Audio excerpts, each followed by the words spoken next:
The fundamental counting principle is what we're going to take a look at. For the most part, if you have m ways to do one thing and then n ways to do another thing, and you want to know the total ways to do them all, one after the other, that all you have to do is just multiply them together, m times n. So consider this Murray family vacation trip. They could go to the beach or to the mountains.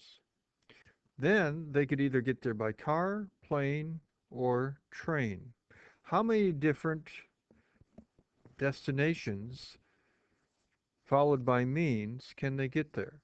Well, you take the number of destinations available, which is 2, and you take the number of ways they can get there, which is 3, and you multiply them together, and you get 6. So consider this situation. How many codes are possible for an answering machine that requires a 2-digit code? Well, I always like to think of it as one spot here, one spot here. How many options for the first code? Well, I have a total of 10 digits I could put in. How many options for my second code? Well, I have a total of 10 digits I could put in. So I go 10 times 10 and I get 100. So I'd have 100 different codes.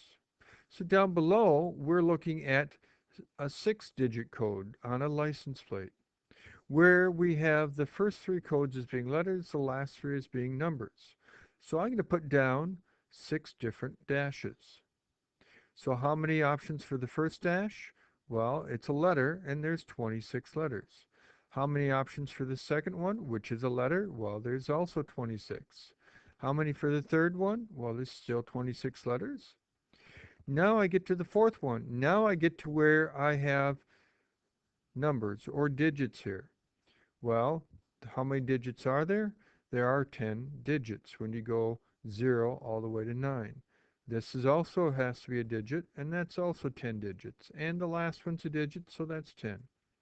So then all you have to do is just multiply that together on your calculator, unless you wanted to take your time and do it in your head or on a piece of paper. I would recommend the calculator.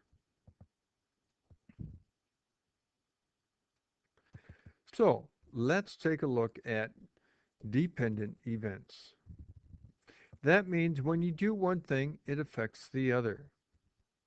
So how many different schedules could a student have who is planning on taking 4 different classes? Well, we have 4 positions for first class, second class, third class, fourth class. How many options for the first class? Well, he has 4 options, or she. Now, one of them is already used, so how many options are still left for the second class? If one of them was used here, so one of the 4 is used, there's only 3 left, so we're going to have 3. Then 2 positions are, or 2 classes are already used, so that means there's only 2 left for the next position.